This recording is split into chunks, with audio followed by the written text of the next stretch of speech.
Well, hello, everyone. I have the dubious distinction of being the last speaker, but I'll try to go quickly through the slides. And this particular presentation is intended to provide some food for thought and maybe provide some ideas for discussion afterwards.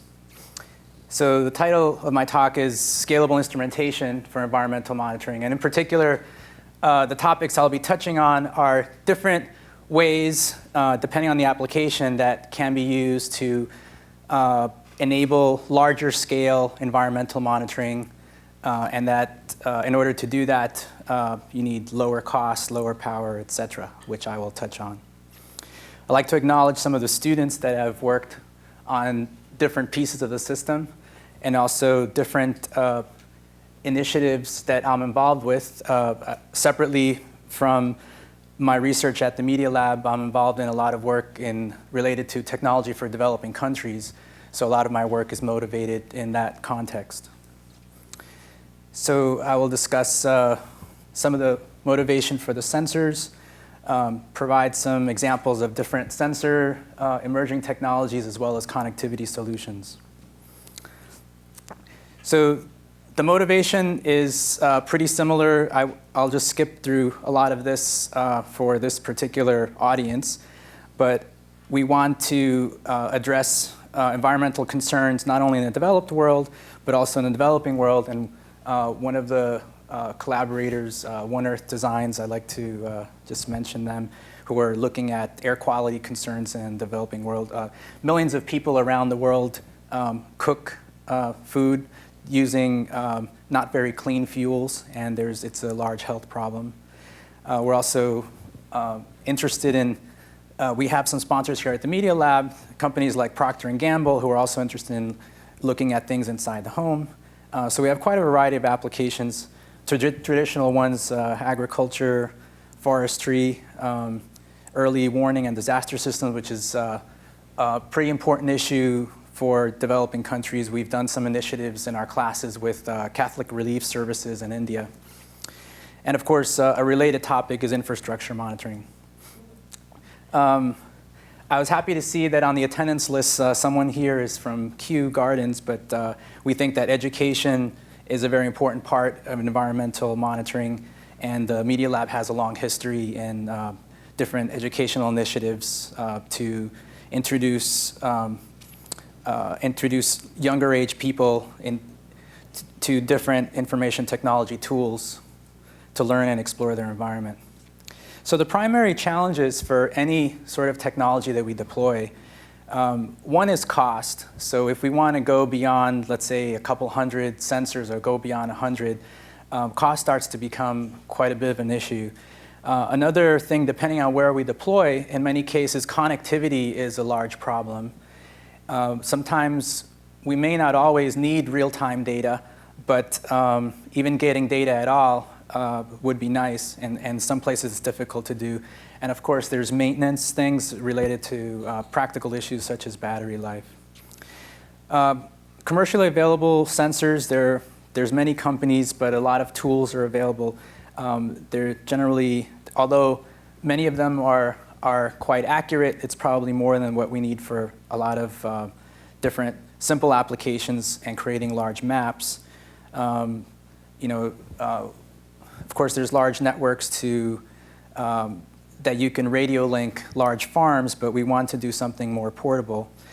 There's also a large initiative by different countries doing innovative satellite imaging, and using different multispectral analysis, you can get some information about the environment. However, there's no substitute, for certain measurements, there's really no substitute for actually touching the soil and actually doing some analysis.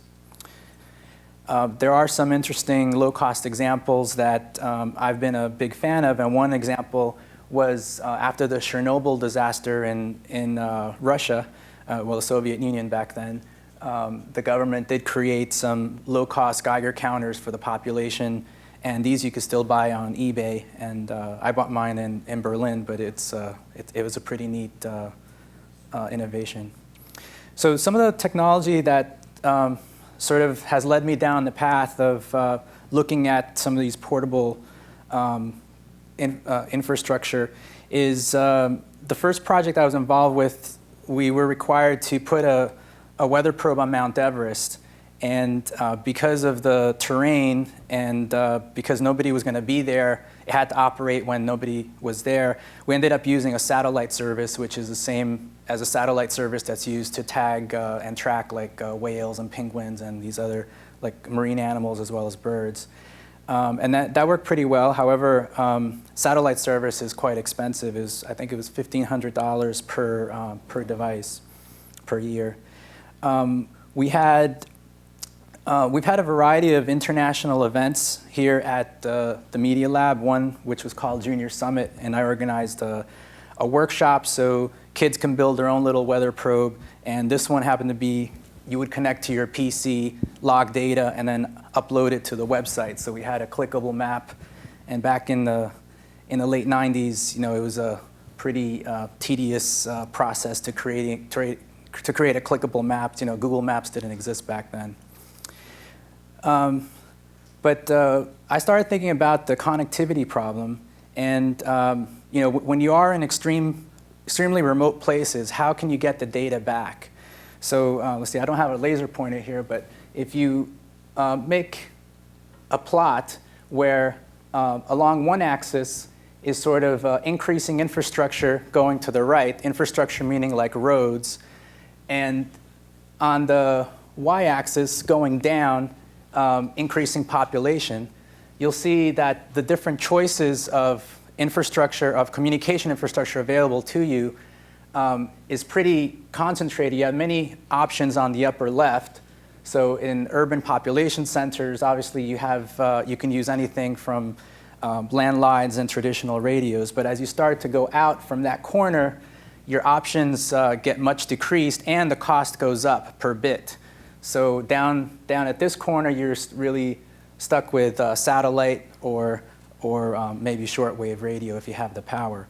So my interest was, you know, how can we extend this little bubble of connectivity out a little further towards this corner? And the idea that we came up with was to use store and forward networks. So the observation was that we do have infrastructure here, so there are roads. How can we use roads to help extend the connectivity? So the idea was to mount little radios on vehicles, and it could even be a horse or anything that moves around. And as you go around, you can pick up the data, collect the data from your sensors. So, so we actually did that. And in order to do that, we had to create a little low-cost radio link in each of our sensors. So we built some boards, and this was tested down in Costa Rica around 99, 2000. We tested in a place that was coffee growing area of the country. And then this was later extended to not only for environmental monitoring, but also to provide internet services. So we ended up actually doing a startup company called First Mile Solutions, and later United Villages, which is still around. And these are the guys who, they have a Wi-Fi access point mounted to the back of their motorcycle. And their job is, what they do all day is drive around and pick up and deliver data. So it's very low cost. The only cost is we have to pay the drivers, which in Cambodia isn't that much. Of course there's latency, but if you're trying to check your email or browse the web using this system, we actually have software that works, but you have to wait a day to get your email. So you send out an email and you have to wait a day to get a response. And then there's some roads where that flood, and even a motorcycle can't get through, so we had to use an ox cart in that case. But only through like 1 month out of the year, so it wasn't so bad. And this is one of the schools that were, this was the first school that was connected, and some of the children there. It's sort of a one building, one room schoolhouse, all solar powered. So that's one approach. So the next question is, I was thinking, how can we improve on this? can we maybe add something that's a little bit more real time, and how can we scale out, and is there a way that we can address cost? So especially for this conference, I was thinking about mobile phone technologies. And if you look at, in the developing world, of course, in the developed world, the mobile phone penetration has already hit over 90%. So most people have a cell phone. But in the developing world, it's going up very, very fast. And in most places around the world today, even very remote areas, you can now get mobile phone connectivity. So the question is, how can we use that new infrastructure to help us do better or more scalable environmental sensing? So a traditional approach, which a lot of companies use, like, ExxonMobil or people in refineries, if you want to have sensors connected to your smokestack or to some remote place, a traditional approach is you can use a cell phone modem that's embedded, that runs on the cell phone network. And a lot of our projects also use that traditional architecture. You can buy a cell phone modem and attach it to your circuit board, and suddenly you have connectivity to your sensor. So this is fine for a limited number of sensors. However, if you want to scale up, that's a lot of cell phone accounts and a lot of SIM cards that you need to manage. And depending, if you're a huge company, you could probably work out a deal with a service provider. But if you're a researcher and you just want to do a study for like a year, you may not want to manage, or buy like 200 SIM cards. So what can you do? So one possible solution that I thought about is remove the cell phone piece from the sensor and instead add a Bluetooth link. So you can now use a conventional cell phone, and functionally it works the same way, but the advantage here is that the cell phone doesn't need to be there all the time. And in fact, another interesting thing is that there's different Bluetooth profiles, and there's one Bluetooth profile called Object Push, which actually will allow you to, over Bluetooth, the sensor probe can actually take over the cell phone and send data up to the internet. So this avoids the problem of having to install custom software on your phone, which is another thing that prohibits scalability. If any of you have tried installing custom software on a whole bunch of cell phones, there's a lot of hurdles or hoops you have to jump through from the service provider. You have to certify your application, et cetera. So we built this board. This board, we call it our Bluetooth hub or our PAN hub. PAN stands for Personal Area Network. And it has a variety of devices on it. It has a rechargeable battery that lasts a long time, about a week. Nice microcontroller. We use the X-Mega, which is a pretty powerful processor. That's the next generation beyond the Arduino class. We have an SD card for storing memory. There's a Bluetooth, and we also had a GPS. So GPS, you might be thinking, well, gee, if you're sticking something in the ground, you know where it is. Why do you need GPS?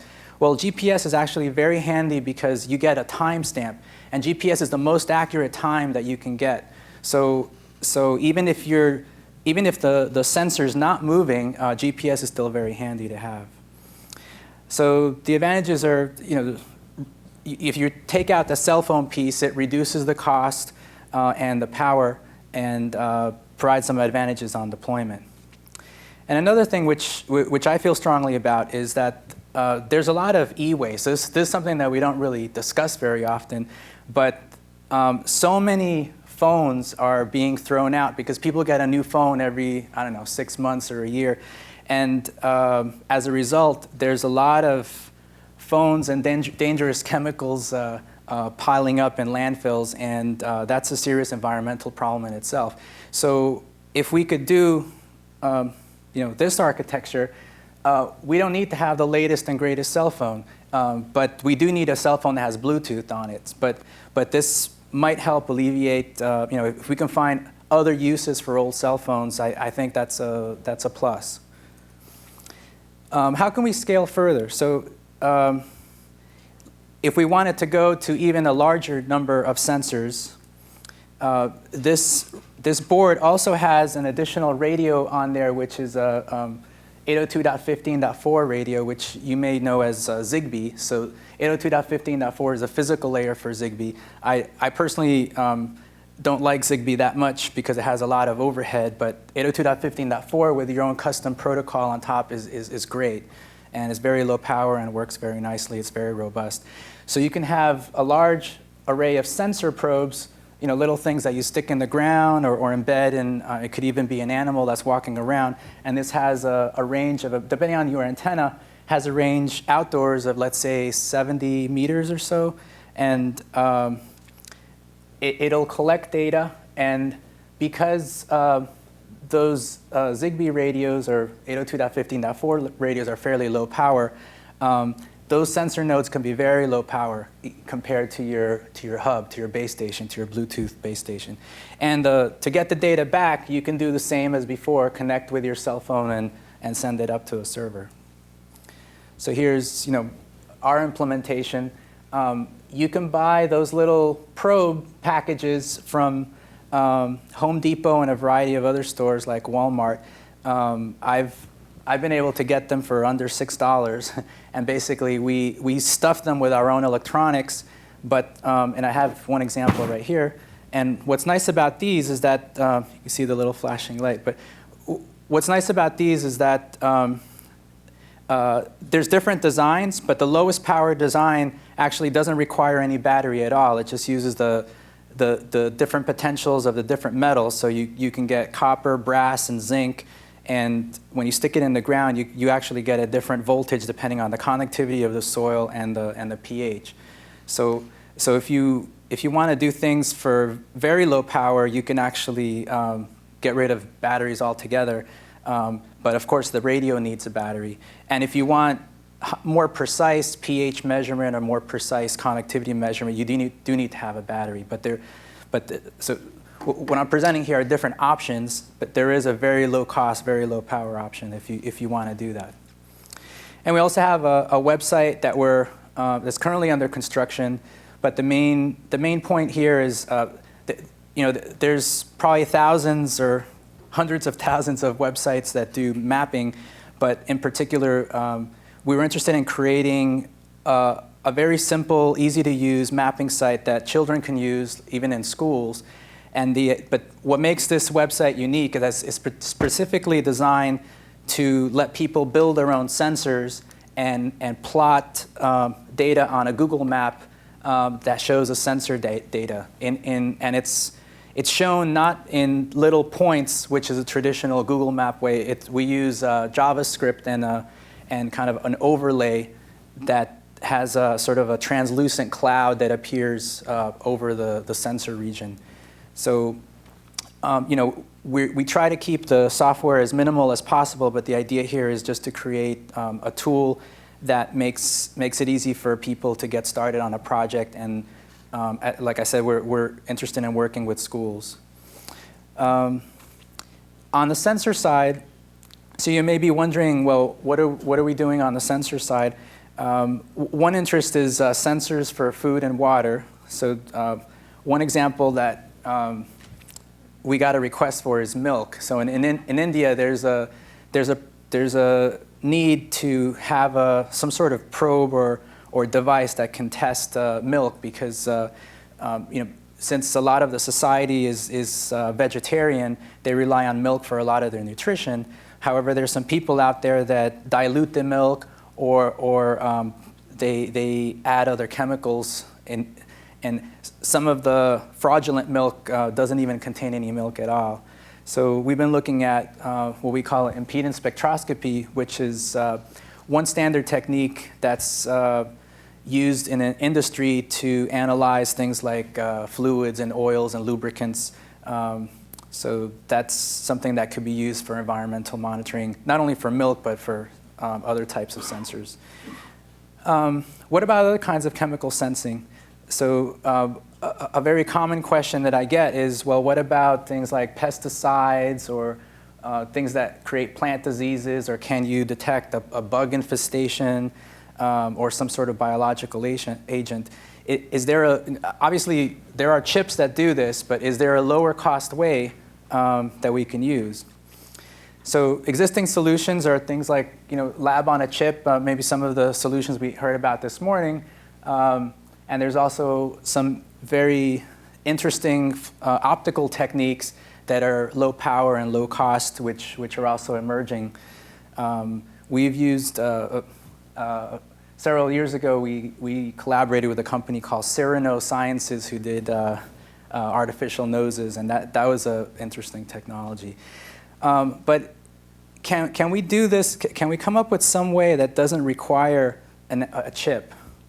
So one idea that I had, which is sort of something a little different, is can we use a plant itself or some living thing as a proxy to help monitor our environment? So I've coined the term biobending, and because there are people out there that use the term circuit bending, which is basically they'll take a product and they'll hack it to do something else that it wasn't intended to do. So can we do something similar with plants, or it could be algae or some other organism? And we know that plants can be used as sensors. If any of you are gardeners, we know that the hydrangea changes its flower color depending on the pH of the soil. If it's more acidic, it turns more bluish. And we know that certain species of poplar change color depending on the amount of ozone. So to some extent, plants do function as sensors already. And there have also been toys on the market that you can connect to a plant that tells you, how a plant is feeling or reacting. Probably a more hardcore approach to plants. There have been people in the biology field who have been breeding plants to have specific sensor properties, and this is something that's there's a lot of potential here, and something that's very exciting. So you can actually combine a plant, and you could breed a plant to look for a particular compound, but you can also add the protein that glows, the green fluorescent protein, GFP, which recently won the Nobel Prize not too long ago. And so you can use fluorescent to also have the plant express its sensor ability. There's also another company in Denmark called Aresa, and they've created a plant whose leaves change color. They turn dark if there's explosives or some sort of like a landmine material under the soil or in the soil. And the idea here is that if you're trying to find landmines, which, as you know, is a large humanitarian problem, you can plant these seeds, and then you come back a couple months later, and you can fly overhead and see where the vegetation is turned dark, and that's probably where your landmines are, and you can go send your people there to dig out the landmines. The technique I use, there's different techniques. There's a lot of different things you can measure from a plant. One particular one is photosynthesis. There's an optical technique called chlorophyll fluorescence. So chlorophyll has a property where you can excite it with one frequency or one wavelength of light. It'll absorb some of the energy, use it for photosynthesis, but it'll re-emit the remaining energy at a lower frequency or longer wavelength. And this is traditionally used in commercial farming to monitor crops. So they even have planes that fly over a field and do this infrared sort of picture of the field. So the idea is, can we do this in a small sensor? I'm going to skip some of the details of this. You can also hack a webcam with the right filters and the right LEDs to do what you want and make this sort of measurement. Here's from that same webcam. Here's a picture of corn. So you can see the leaves have the fluorescence, but the corn itself doesn't, because it doesn't have chlorophyll. This is what our more expensive sensor looks like, and that's sort of the head the business end that has a photodetector and 2 different wavelength lights. So you can actually send out a sequence of pulses, and this is well known in the plant research field. Using a certain type of pulse and a certain pulse sequence, you can actually calibrate out different factors, and by measuring the quantum efficiency of the light absorption and the light fluorescence, you can monitor the photosynthesis of your system. Okay, so let me switch to a different topic, which is power. So what are we doing for power? My background is, I have a background in RFID, so one thing that you might know about RFID tags is that you could create a sensor that can be powered from the reader. So this could be done at HF, which is 1356 megahertz, and they now make phones that actually operate at those frequencies. So the battery is actually optional. It's not needed if you want to take a measurement while the phone is nearby. But if you want the sensor to operate when the phone is not there, then obviously you need the battery in order so it can do data logging when the phone's not there. And one thing that sort of a newer generation of the technology, which I've worked on in the past, I think we were the first group to do an EPC Gen 2, Gen 1 and Gen 2 tag back in 2002. And then recently, I worked with Nokia to do a phone that can read the EPC Gen 2. So the advantage of this frequency is that you can do a longer range detection that's also passive.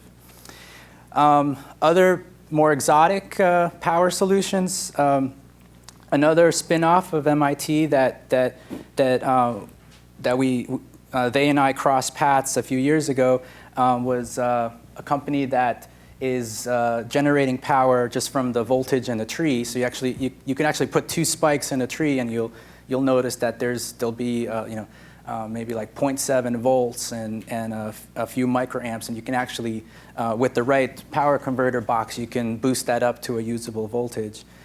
And there's also other interesting energy, ecologically friendly energy sources, basically dirt, which you can't do much better than that. And using the right electrodes, you can generate, similar to the tree process, through the metabolism of the bacteria and the microbes, it actually generates similar power levels, sort of microwatts. And there's also a few MIT spin-off companies in the area doing this. So it's an exciting time. There's a lot happening. We have low power electronics, and we have low power energy sources. So there's a lot that we could do, and also interesting connectivity solutions. The last thing I'll mention is that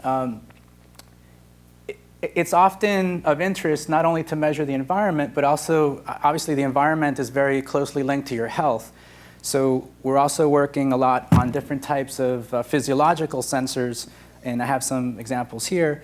So you can collect environmental data along with your physiology data, which this happens to be a human, but you could be monitoring, an animal, and it's all collected as part of the same network, part of the same system. And we're also looking at disaster relief, because you can imagine, when there's a disaster, maybe different infrastructure gets knocked out. You need a lightweight, portable, low-cost, low-power system to monitor people and also keep track of what's happening. So it could be used for that as well. So I think I'll end here. Basically, I hope this talk provided a little bit of food for thought and some ideas for how things could be made low power, maybe a little bit more scalable and lower cost. And if anyone's interested, I have some examples here, and maybe tomorrow or whenever we could show some demonstrations if there's interest. So here's my contact information. That's actually a little plant in a bottle that they sell in Japan. So you can have your own little environmental sensor on a keychain. So thank you very much.